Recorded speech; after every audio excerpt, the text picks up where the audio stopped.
Erev Tov Rabotai, we are continuing with our Mishna Yomi, Masechet Bava Kamma. We are up to Perek Daled, Mishnah Vav.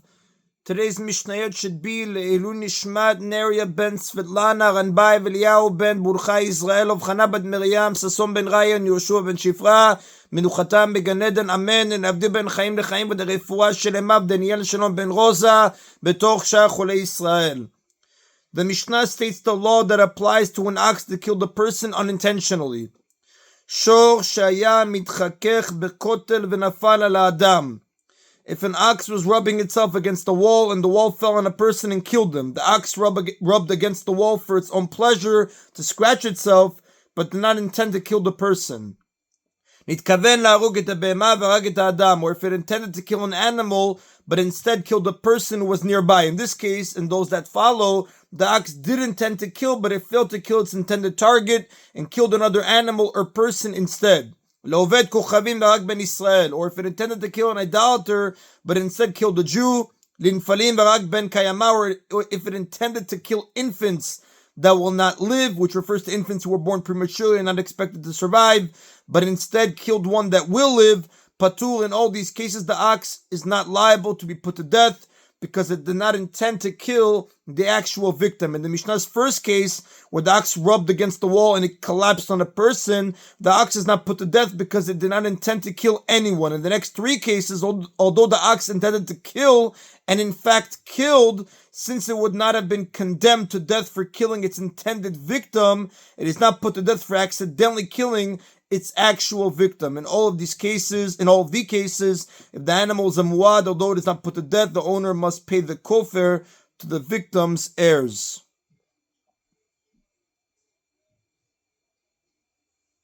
And that is end of Mishnah Vav.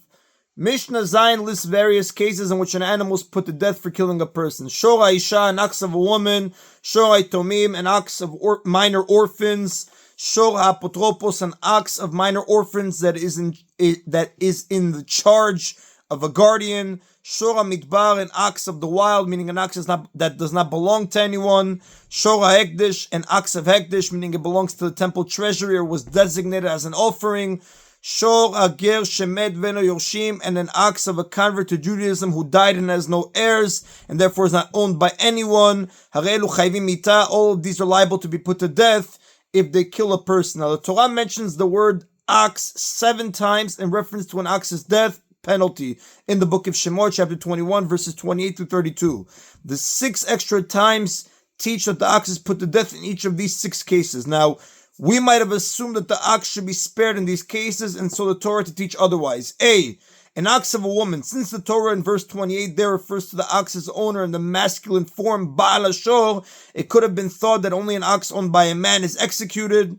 Therefore, the Torah tells you otherwise. B, an ox of orphans. Since minors, due to their lack of maturity, are not responsible to guard their animals, it could have been thought that they should not be made to lose their ox. The Torah tells you otherwise. C, an ox in the charge of the orphan's guardian. Since an ox watched by a guardian is less likely to kill again, and it is the property of orphans, it could have been thought that the Torah would rule leniently here and spare the ox from execution. The Torah tells you otherwise.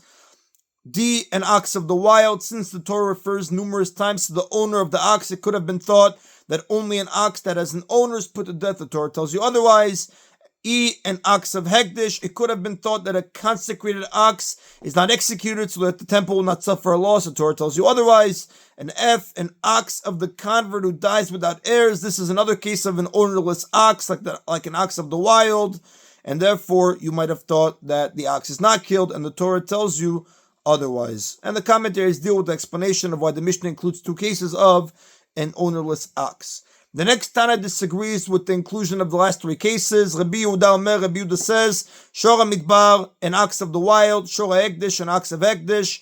Shora Ger Shemet, and an ox of a convert who died without heirs. Peturim min Amitar, are not liable to be put to death for killing a person. Levi Shenem Be'alim, because they have no owners. Rabbi Yehuda derives from the verse, and its owner had been warned, a verse in the book of Shemot, chapter 21, verse 29, that an ox that killed is not put to death unless it has an owner. This is brought down in the Tosefta of Bava Kamma, chapter 4, bright to number 6. Now, Even if the ox had an owner and was unconsecrated when it killed, but became ownerless or consecrated before its case was judged, according to Rabbi Yehuda, it is not put to death, because its status at the time of the judgment is what counts, and the Rav does tell us that Halakha does not follow the opinion of Rabbi Yehuda. And that is Rabotai of today's Mishna Yomi. Baruch Adonai Leolam. Amen v'amen.